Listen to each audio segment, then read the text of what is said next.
Dear teachers and friends, मुझे एक request आई थी मिस सना से। उनको सैम्पलिंग और सैम्पलिंग मेथड्स के बारे में स्टडी करना था। तो जैसे ही मुझे टाइम मिला है मैंने इसके ऊपर आपके लिए सेशन बनाया है। तो चलते हैं। देखिए, ये सैम्पलिंग एक ऐसा टॉपिक है जो हमें रिसर्च एप्टीट्यूड, या अगर आपका कॉमर्स और मैनेजमेंट में यूनिट नंबर, जैसे कॉमर्स में यूनिट नंबर 5 है, और अगर आप पीएचडी कर रहे हो या प्रपोजल बना रहे हो तब भी आपको ये काम आएगा। और रिसर्च पेपर्स तो टीचिंग में आके हमेशा ही लिखते रहते हैं, तो ये आपको बहुत ही यूजफुल टॉपिक है। ठीक है, तो पढ़ते हैं। सैम्पलिंग सबसे पहले क्या रहता है? सैम्पलिंग एक प्रोसेस है जो हमें हेल्प करता है कि हम एक लार्जर पॉपुलेशन से एक सबसेट को सेलेक्ट करें। ठीक है, तो यहाँ पर मैं रीड करती हूँ। Sampling is the process of selecting a subset of individual items और data from a larger population to make inferences about the whole group. अब जैसे हम ब्लड टेस्ट करवाने जाते हैं कोई भी चीज के लिए, ठीक है, तो क्या होता है, क्या वो हमारे पूरे बॉडी का खून ले लेते हैं? नहीं, तो वो एक सैंपल लेते हैं। घर पर जैसे हम चावल बना रहे, तो क्या मम्मी, या अगर हम चावल बना रहे हैं तो क्या पूरा जितना हमने बनाया है 1 किलो 2 किलो, क्या वो पूरे को टेस्ट करते हैं? नहीं, उसमें से हम एक या दो दाने चेक करते हैं। बराबर, तो वैसे ही सैम्पलिंग है। तो सैम्पलिंग एक ऐसा प्रोसेस है जहां पर हम सेलेक्ट करते हैं सबसेट ऑफ इंडिविजुअल्स या आइटम्स, या पर अभी जैसे आपको डेटा कलेक्ट करना है, किससे करना है, तो उसके लिए ये रेफरेंस है, फ्रॉम अ लार्जर पॉपुलेशन, और हम उससे इन्फ्रेंसेस पूरे ग्रुप के बारे में निकालते हैं। मतलब अगर मैंने 500 लोगों से डेटा कलेक्ट किया, तो सपोज पॉपुलेशन 10,000 थी, तो मैं उसके लिए इन्फ्रेंस निकालू। ठीक है, अब एक अच्छे सैंपल साइज में क्या होना चाहिए, सैम्पलिंग कैसे करनी है, ये मैं आपको कमिंग वीडियोस में और अभी जितना बता सकती हूँ उतना बताऊंगी। तो पॉपुलेशन क्या होती है? Entire group under study. अब जैसे बहुत बार हम कंफ्यूज हो जाते हैं, मैं भी अपने बहुत सारे मेंटर्स के सेशंस अटेंड करती हूँ, मेरी भी लर्निंग रेगुलर बेसिस पर रहती है, क्योंकि कुछ ऐसे टॉपिक्स है जो इवॉल्व होते रहते हैं। तो पॉपुलेशन अगर मैं बात करूं, मैंने जैसे बस कम्यूटर्स इन मुंबई की स्टडी की थी, तो अगर मुझे पॉपुलेशन बोलना है तो मैं सिर्फ बस कम्यूटर्स इन मुंबई नहीं बोलूंगी, उसमें से मैंने सैंपल लिया, तो अक्रॉस द ग्लोब अगर बस कम्यूटर्स है तो वहां पर मेरा पॉपुलेशन हो जाएगा। ठीक है, सैंपल होता है उसी पॉपुलेशन का सब। तो अगर मैं मुंबई पॉपुलेशन की बात कर रही हूँ तो उसका सबसेट। सैम्पलिंग फ्रेम मैंने अपनी बहुत सारी वीडियोस में बताया है। मेरी पूरी प्लेलिस्ट है ऑफ रिसर्च सीखो पर, जिसमें मैंने रिसर्च पेपर राइटिंग के भी 2 सेशंस अपलोड किए हुए। वहां पर मैंने बहुत बार बताया सैम्पलिंग फ्रेम क्या रहता है। जैसे अब मुझे कॉलेज के स्टूडेंट्स पर डेटा कलेक्ट करना है, तो मुझे पता होगा कि यूनिवर्सिटी ऑफ मुंबई में कितने एफिलेटेड कॉलेजेस या कितने ऑटोनॉमस कॉलेजेस है, और हर कॉलेज को ये भी पता होगा कि उनके पास कितने स्टूडेंट्स एनरोल्ड है। आप जब क्लासरूम में पढ़ा रहे हैं तो आपके पास लिस्ट होती है अपने स्टूडेंट्स की कि 1 to 50 रोल नंबर है, 1 to 120 है। ओके, तो जब ये मेरे पास लिस्ट रहती है उसको बोलते हैं सैम्पलिंग फ्रेम। तो अ list of all elements in the population. ठीक है, अगर आपके पास सैम्पलिंग फ्रेम नहीं होता है तो कौन सा प्रोबेबिलिटी या नॉन प्रोबेबिलिटी लेना है, ये भी मैं आगे आपको डिस्कस करूंगी। ठीक है, तो जैसे हम कॉमर्स की 90% स्टडीज हमेशा विदाउट सैम्पलिंग फ्रेम होती है। जैसे मुझे बात करनी है, कोई पीवीआर मूवीज देखने, पीवीआर में जाके मूवीज देख रहा है, तो क्या कोई मेरे पास सैंपल फ्रेम में नहीं है, क्योंकि ऐसा कोई उनको रोल नंबर अलॉट नहीं होता, या ऐसा कुछ भी नहीं है कि आपने मेंबरशिप ले ली तो आप हर बार जा रहे हो। ओके, तो सैम्पलिंग फ्रेम तभी पॉसिबल है जब आपके पास लिस्ट ऑफ एलिमेंट्स है। तो अगर अब तक आप मेरे चैनल से नहीं जुड़े, मैं हमेशा बोलती हूँ, सेशन स्टार्ट होने से पहले लिखिए आपने कवलप्रीत मैम के साथ आज क्या स्टडी की, कौन सा टॉपिक है। जैसे मैंने स्टार्ट में आपको बताया, ये पेपर 1 का रिसर्च एप्टीट्यूड है। अगर आप पीएचडी कर रहे हो और अगर आपका यूजीसी नेट का कॉमर्स 2 जैसे पेपर में मैनेजमेंट में, तो आपको हेल्प होगा।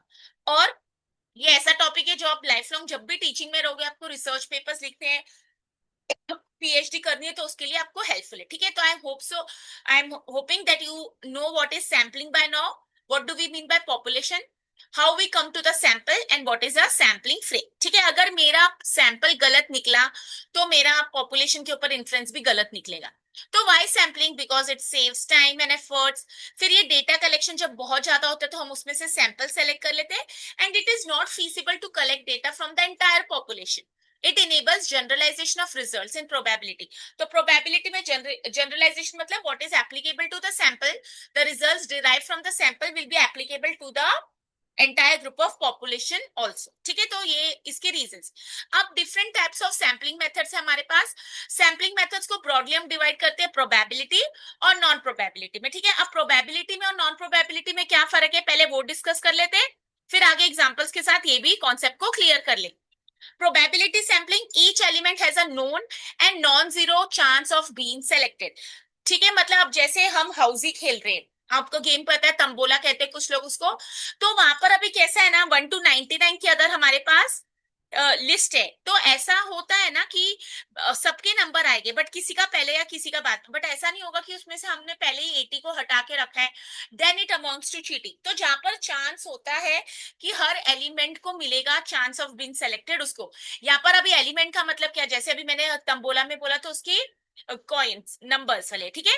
तो ऐसे हमको क्लियरली याद रखना चाहिए। तो प्रोबेबिलिटी में सबसे पहले सिंपल रैंडम सैम्पलिंग।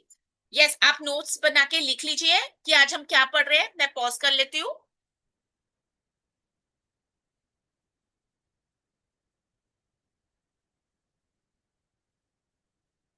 तो सबसे पहले सिंपल रैंडम सैम्पलिंग, ठीक है। अब ये बहुत बारी हम गलत सोच लेते हैं इसके बारे।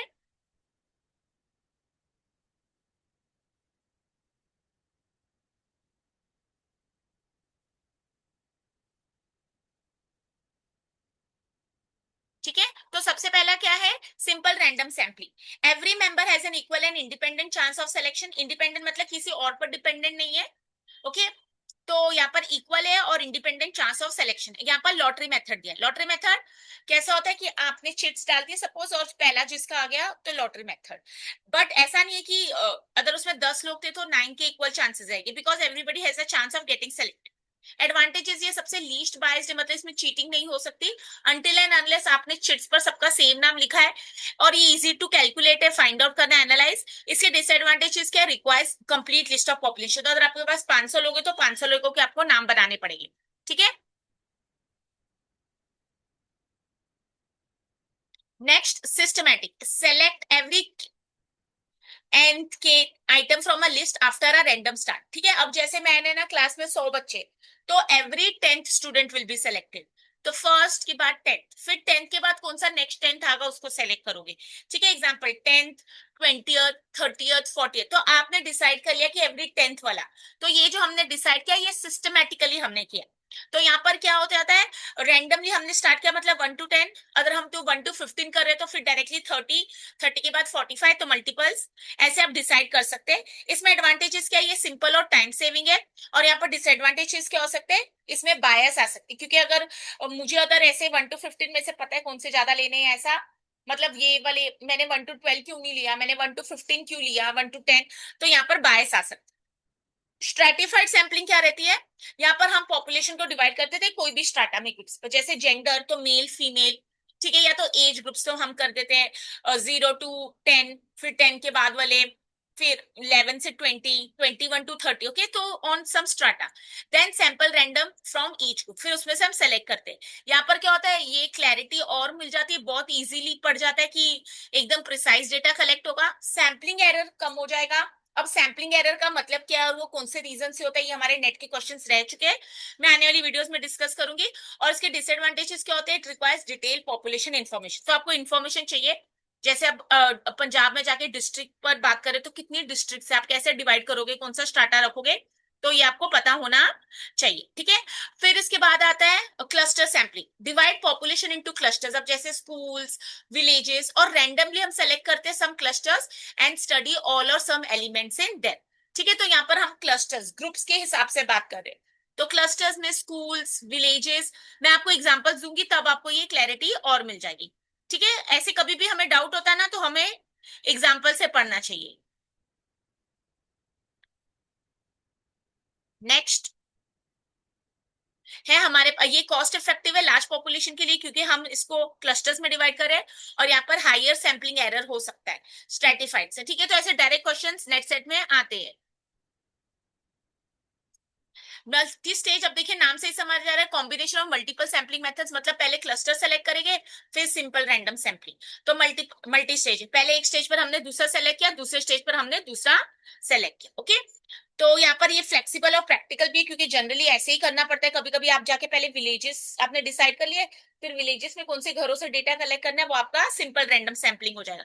ये फ्लेक्सिबल है और प्रैक्टिकल है। और ये डिसएडवांटेज है, कॉम्प्लेक्स है, मतलब पहले इस तरह से यूज करो फिर दूसरा मेथड यूज करो, ओके। तो अगर यहाँ की मैं बात करूं तो हमारे पास प्रोबेबिलिटी में मैंने कितने आपको बताए, सिंपल रैंडम सैम्पलिंग मतलब लॉटरी मेथड, याद रखिए आपको सबको इक्वल चांस है। क्यों? क्योंकि ये प्रोबेबिलिटी सैम्पलिंग है।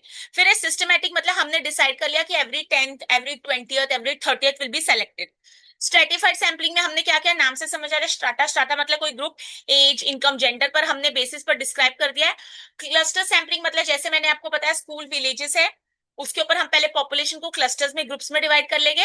और मल्टी स्टेज में हम दोनों टाइम्स यूज करेंगे, पहले हम क्या करेंगे उसको क्लस्टर्स में डिवाइड कर लेंगे और नेक्स्ट हम उसको सिंपल रैंडम सैम्पलिंग पर डिवाइड कर सकते हैं। अब नेक्स्ट हमारे पास आ रहा है नॉन प्रोबेबिलिटी। नॉन प्रोबेबिलिटी का मतलब क्या होता है, यहाँ पर सबको इक्वल चांस नहीं है सिलेक्शन की। देखिए जब आप एक कॉइन लेते हो उसको टॉस करते हैं तो या तो हेड आता है या तो टेल आता है, तो प्रोबेबिलिटी तो दोनों की है ना, हेड या टेल की। मैं ऐसे नहीं कह सकता ना हेड ज्यादा बार आएगा और टेल, तो यहाँ पर वो इक्वल चांस नहीं होता। तो non probability, selection is not random, some elements. यहाँ पर रैंडम मतलब क्या है, प्रोबेबिलिटी मेथड, ठीक है। इंग्लिश का रैंडम होता है कैसे ही, ओके। सो इंग्लिश का ग्रामर या रिसर्च का थोड़ा सा इसमें फर्क रहता है। तो सिलेक्शन यहाँ पर रैंडम नहीं है, मतलब प्रोबेबिलिटी मेथड नहीं है। और सब एलिमेंट्स को चांस नहीं होता सिलेक्शन का, मतलब not E element get a equal chance of selection. अब इसमें कन्वीनियंस है, choose whoever is easily available. ठीक है, क्लास में जो मिल गया उससे हमने डेटा कलेक्ट कर लिया, रास्ते पर जो मिल गया उससे डेटा कलेक्ट कर। तो ये क्विक एंड इजी मेथड है। और इसके डिसएडवांटेजेस क्या, मेरी मर्जी, मैंने जिससे डेटा कलेक्ट किया, जिससे हमने डेटा कलेक्ट किया वो राइट है कि नहीं हमें पता नहीं है, ओके। और यहाँ पर हाईली बायस हो सकता है और जनरलाइज। जनरली क्या होता है ना, नॉन प्रोबेबिलिटी वाले जो भी मेथड्स है उसको हम जनरलाइज नहीं कर सकते। मतलब what is applicable to sample is not necessary true for the larger population, because हमने अपने हिसाब से डेटा कलेक्ट किया है। बट यहाँ पर हम कब, ये क्या होता है ना जब रिसर्च करते हैं तो हमें लगता है कि हमने कौन सा मेथड यूज करना चाहिए था, तो कौन सा मेथड यूज करना चाहिए वो भी हमें पता होना चाहिए। And we should not fake, okay, manipulate और fabricate the data. Judgmental purposive, researcher selects based on expert judgment about who would be most useful. ठीक है, अब क्या होता है ना, जैसे आप किसी चीज के जज बनते हो, कभी कभी वहां पर ये हो जाता है टाइप, तो आप ही डिसाइड करते हो ना कि किसको सेलेक्ट करना है या किसको नहीं। और ये एक्सपीरियंस के साथ चीजें आती है, ठीक है। तो यहाँ पर ये जनरली क्वालिटेटिव रिसर्च के लिए यूज होता है और इसमें भी बायस होती है, क्योंकि हो सकता है कवलप्रीत को जो सही लग रहा है वो नहीं हो, या सामने वाले को जो सही लग रहा है वो नहीं हो। तो ये हमको सबको याद रखना है कि यहाँ पर बायसनेस के चांसेस है।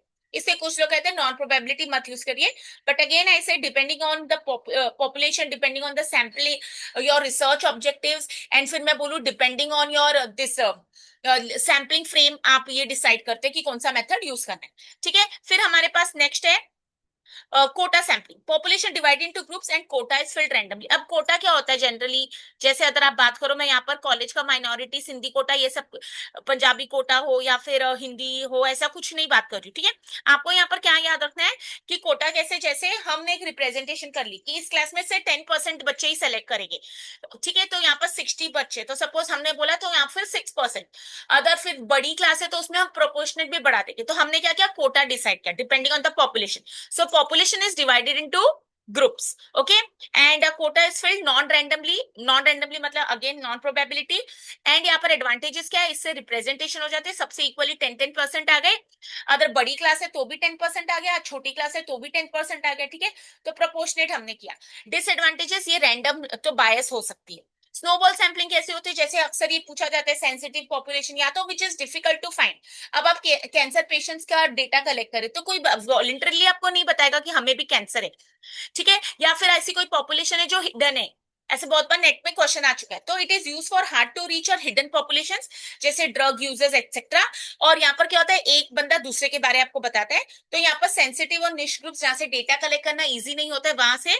और यहाँ पर डिसएडवांटेजेस है sampling bias and lack of representativeness, ठीक है। तो जरूरी नहीं है आपने सही लोगों से डेटा कलेक्ट किया और कोई आपके पास ऐसे फ्रेम भी नहीं है, ठीक है। अभी कॉन्सेप्ट्स इन सैम्पलिंग है, ये मैं आपको नेक्स्ट सेशन में कराऊंगी।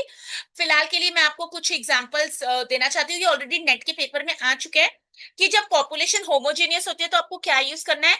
तो यहाँ पर हमको रेकमेंडेड सैम्पलिंग मेथड है सिंपल रैंडम सैम्पलिंग, ओके। तो पहला वाला प्रोबेबिलिटी, हर बार क्वेश्चन आता है सैम्पलिंग मेथड पर, प्रोबेबिलिटी कौन सा है, नॉन प्रोबेबिलिटी कौन सा है, कब कौन सा यूज होना चाहिए। पॉपुलेशन इज डाइवर्स विद, तो पॉपुलेशन हेट्रोजेनियस है, अलग अलग इलाकों में है और वहां पर सब ग्रुप्स भी है। तो आपको स्ट्रेटिफाइड सैंपल, बिकॉज आपको स्ट्राटा सेलेक्ट कर लेते हैं, males, females, income, gender. Geographically spread out, अब ये तो ज्योग्राफिकली स्प्रेड आउट है, तो यहाँ पर क्लस्टर और मल्टी स्टेज। क्लस्टर में मैंने आपको बताया था विलेज और ग्रुप्स का एग्जांपल, मल्टी स्टेज पहले आप क्लस्टर यूज करेंगे फिर आप simple random sample. Time money is limited तो आप कन्वीनियंस और कोटा कर सकते हैं। स्टडिंग सेंसिटिव और हिडन पॉपुलेशन, स्नोबॉल सैम्पलिंग उसका दूसरा नाम, रेफरल है, चेन है, बहुत बार ऐसे नेट में क्वेश्चन आ चुका है। और नीड फॉर जनरलाइजेशन एक्यूरेसी तो प्रोबेबिलिटी सैम्पलिंग मेथड। देखिए जब हम एक्चुअल रिसर्च करते हैं, ये सिर्फ अगर मैं नेट सेट की क्वेश्चंस के हिसाब से बताऊं तो ये कॉन्सेप्चुअल नॉलेज है, बट जब हम रिसर्च एक्चुअली करते हैं तो for every decision you have taken or every decision you are planning, so you should understand that you should be able to justify that why I have decided on this method, or how I calculated a sample size, or what if the method used was different and the results would have been definitely different. Okay, तो ये आपको पता होना चाहिए। अगर आप ये अपनी थीसिस में जस्टिफाई करते हैं रिसर्च पेपर में, तो डेफिनेटली आपको इसके ऊपर क्वेश्चन नहीं आएगा, ना आपको ओपन डिफेंस वाइवा में क्वेश्चन आएगा, ना आपको एग्जामिनर पूछेगा, ना आपको रिसर्च पेपर आप जब सबमिट करते हो वहां पर क्वेरी आएगा। एक अच्छी रिसर्च हमेशा जस्टिफाई करती है कि उन्होंने ऐसा क्यों किया है। ओके, अगर आप थोड़े से एग्जाम्पल्स देख लेते हैं तो देखिए सिंपल रैंडम सैम्पलिंग है, every individual has an equal chance of selection, तो यहाँ पर इक्वल तो probability, selecting 50 students randomly from a college of 500 using a lottery draw. ठीक है, तो हमने क्या किया, हमारे पास यहाँ पर क्या है, कॉलेज में 500 बच्चे हैं, बट हमने लॉटरी सिस्टम में से 50 स्टूडेंट सेलेक्ट किए। ओके, तो सबको इक्वल चांस है सिलेक्शन का, किसी एक का भी नाम हम उसमें मिस नहीं कर रहे, क्योंकि ये लॉटरी मेथड है और ये कौन सा है, प्रोबेबिलिटी। प्रोबेबिलिटी में इक्वल चांस। सिस्टमैटिक सैम्पलिंग में मैंने आपको बताया था एवरी एंड मतलब every 10th 20th 30th item, तो एवरी के item is selected after a random start, मतलब पहले हमने डिसाइड कर लिया 15, हर 30, फिर 45। You are selecting every 10th passenger from a list of train reservation, तो ट्रेन रिजर्वेशन हुई है समझो 100 लोग हैं, तो 10th के बाद फिर 20 और 20th के बाद 30 और 30, तो आपने क्या किया, पहले डिसाइड कर लिया कि एवरी 10th एवरी 15th आएगा। ये भी कौन सा मेथड है, probability. Stratified population divided into strata, then random samples taken from each strata. ठीक है, sampling 20 students from each year, first second third fourth of an engineering college. तो हम क्या कर रहे हैं, हमने स्टार्टा क्या रखा, first year student, second year, but उस सब में से फर्स्ट ईयर में भी 20 बच्चे सेलेक्ट करोगे, सेकेंड ईयर में से भी, थर्ड में से भी, और ये हमने डिसाइड किया क्योंकि हमने एक स्ट्राटा लगा दिया। ठीक है, तो कौन से बेसिस पर हमने किया, ईयर वाइज, तो ऐसे income wise, age wise, gender wise, strata wise करना है। Cluster sampling, population is divided into clusters, entire clusters are selected randomly। जब मैं रैंडमली बोली तो यहाँ पर वो प्रोबेबिलिटी मेथड है, randomly choosing 5 villages from a district and serving. देखिए गवर्नमेंट के पास डेटा है कितने डिस्ट्रिक्ट है, डिस्ट्रिक्ट्स में क्या सिचुएशन है, या फिर स्टेट में कितने विलेजेस है, ये पता रहता है। तो उसमें से आप जब रैंडमली चूज कर रहे हो और उनको जाके फिर ऑल हाउस होल्ड, देखो आपने रैंडमली चूज किया 5 गांव, बट उसमें से जाके आपने सब में से डेटा कलेक्ट किया, तो ये हो जाएगा क्लस्टर, तो ग्रुप आपने डिसाइड किया। मल्टी स्टेज में combination of sampling methods at different stage, you select districts, जो फिर रैंडम विलेजेस और फिर सैंपल हाउस। ठीक है, तो यहाँ पर क्या हो गया, दो चीजें यूज की, पहले हमने कौन सी, क्लस्टर, क्लस्टर के बाद हमने क्या सेलेक्ट किया, और रैंडमली हमने ये, तो दोनों मेथड्स यूज हो गए, बट ये प्रोबेबिलिटी। ठीक है, तो I hope so I am clear. अगर आपको लग रहा है कि मैंने बहुत फास्ट एक्सप्लेन किया है, तो आप वीडियो को पॉज करके नोट्स बना के कर सकते हैं। और याद रखिए जब आप पढ़ रहे हो आपके नोट्स बनाना बहुत जरूरी है, क्योंकि हाई पॉसिबिलिटी होती है कि हम भूल जाते हैं। इवन जब मैं आपको पढ़ाती हूँ तो मुझे भी रिवीजन करना होता है, क्योंकि हम भी ह्यूमन से और हमें बहुत सारी चीजों पर फोकस करना है, तो रिवीजन इज अ मस्ट। ठीक है, कभी भी आप बार बार रिवाइज करोगे तो आपको इजिली लर्न हो जाएगा। ओके, नॉन प्रोबेबिलिटी में देख लेते हैं, not every unit has a chance of selection, तो यहाँ पर convenience sampling में choosing individuals or easiest to read, so you are serving students available in the library, because suppose your data is to be collected something related to library, so anywhere any student is available you will collect the data। okay, फिर purpose is judgmental में क्या है, selected based on researcher's judgment, तो you are interviewing only senior doctors for research on hospital management. अब purpose मतलब आपको judgemental आपने किया कि सीनियर्स लोग ज्यादा बेहतरीन एक्सप्लेनेशन दे सकते हैं, तो यहाँ पर जाके आप सिर्फ सीनियर डॉक्टर से डेटा कलेक्ट करें। ठीक है, अब आपको ये जस्टिफाई करना है कि मेरी टारगेट ऑडियंस सिर्फ सीनियर डॉक्टर्स थे, मैंने जूनियर डॉक्टर्स या रेसिडेंशियल डॉक्टर्स को नहीं काउंट किया। फिर कोटा सैम्पलिंग में selecting a fix number from each category non randomly. Non randomly का मतलब क्या होता है, नॉन प्रोबेबिलिटी। तो you are serving 50 males and 50 females from a shopping mall based on appearance. ठीक है, तो आपने डिसाइड कर लिया मैं 50 आदमियों से 50 औरतों से डेटा कलेक्ट करूंगी, तो ये कोटा, आपने कोटा दे दिया, क्या जितने भी लोग आएंगे उनमें से 50 फीमेल्स होगी और 50 मेल होगी। snowball referral chain, existing participants refer new participants, chain referral and studying drug users current respondents help find others। ठीक है, एक के बाद एक चेन चलती है। तो प्रोबेबिलिटी सैम्पलिंग में आपको क्या याद रखना है, वो रैंडमली रहता है। रैंडमली यहाँ पर मतलब किसी को भी नहीं, proper equal chance. Random English का मतलब अलग है। इट इज रिप्रेजेंटेटिव, जो भी आप डेटा कलेक्ट करने वाले सैंपल्स है वो रिप्रेजेंटेटिव ऑफ द पॉपुलेशन। आपने कवलप्रीत के ब्लड टेस्ट करने के लिए कवलप्रीत का ही खून कलेक्ट करना है, किसी और का आप कर लोगे तो वो गलत हो जाएगा। इट शुड बी जनरलाइजेशन, मतलब what is applicable to the sample must be applicable for the population, जो हम वहां से इन्फ्लुएंसेस कर रहे हैं। नॉन प्रोबेबिलिटी में आपको याद रखना है, नॉन रेंडम मतलब no equal chance. it is easier because anybody, you are sometimes collecting data from anyone who is easily available, and ये less generalizable है। less generalization मतलब no guarantee कि what is applicable, what are the results of the sample can be recommended for the entire population। ठीक है, तो जब भी आप कॉन्सेप्ट पढ़ रहे हो एग्जाम्पल्स के साथ पढ़िए। आज सारे नेट सेट की प्रोबेबिलिटी वाले मेथड्स क्वेश्चंस देखिए, इसमें से कहीं ना कहीं से आपको हिंट मिल जाएगी कि क्या क्वेश्चन बनते हैं। मैं आपको नेक्स्ट सेशन में क्वेश्चंस भी करा देती हूँ, बट उसके पहले आपको कॉन्सेप्ट जानना जरूरी है। ऐसे ही अगर आपको लगता है कि मैं आपको कोई वीडियो में हेल्प कर सकती हूँ, तो आप मुझे मैसेज कर सकते हैं, कॉमेंट कर सकते हैं और मुझे बता सकते हैं कि और ये मैं ये भी बताना चाहती हूँ, ये नोट्स मेरे नहीं है, मुझे स्टूडेंट ने सेंड किए थे और मैंने बस उसी में से आपको सपोर्ट किया। ठीक है, एक अच्छा रिसर्चर, एक अच्छा टीचर हमेशा रेफरेंसेस बिब्लियोग्राफी देता है, एंड मुझे नहीं चाहिए कि जो काम मेरा नहीं है उसके लिए मैं एक्नॉलेजमेंट लूं या क्रेडिट लूं। तो this is from freely available sources. अगर आपको भी लगता है कि मैं आपको हेल्प कर सकती हूँ तो आप मुझे बता सकते हैं। और अभी जैसे मैं महाराष्ट्र से हूँ, तो सेट एग्जामिनेशन का रिजल्ट एनी टाइम एक्सपेक्टेड है। आपको कभी छुट्टी मिल जाती है, जैसे हमारे यहाँ पर आज बारिश बहुत है, तो बारिश की छुट्टी मिली, अगर आप पढ़ सकते हो तो जरूर पढ़िए, and show that you are giving quality time, and when you are studying you are studying, there is no distraction, and हमारा गोल हमको अचीव करना है। जब ठान ही लिया टीचर बनना है तो फिर पीछे मुड़ के नहीं देखना है। मैं हमेशा बोलती हूँ कि एबीसीडी भी कभी सीख के नहीं आए थे, कभी बीकॉम या जो भी आपने ग्रेजुएशन किए, पीजी, वो भी डिफिकल्ट लगता था, बट वो हो गया। तो यहाँ पर थोड़ा ऑल इंडिया एग्जामिनेशन है तो थोड़ी मेहनत भी और बढ़ाइए। अगर आप जूनियर रिसर्च फेलोशिप की एज क्राइटेरिया में, तो प्लीज वो एज चेक कीजिए, और अगली बार फॉर्म भरते वक्त जूनियर रिसर्च फेलोशिप को भी टिक मार्क कीजिए। आपके रिजल्ट आ जाते हैं, आप क्वालिफाई हो जाते हैं, मुझसे भी शेयर कीजिए। मुझे भी बहुत अच्छा लगता है आपकी खुशी का एक साथ में मतलब मुझे ऐसा लगेगा कि वो मेरी खुशी है।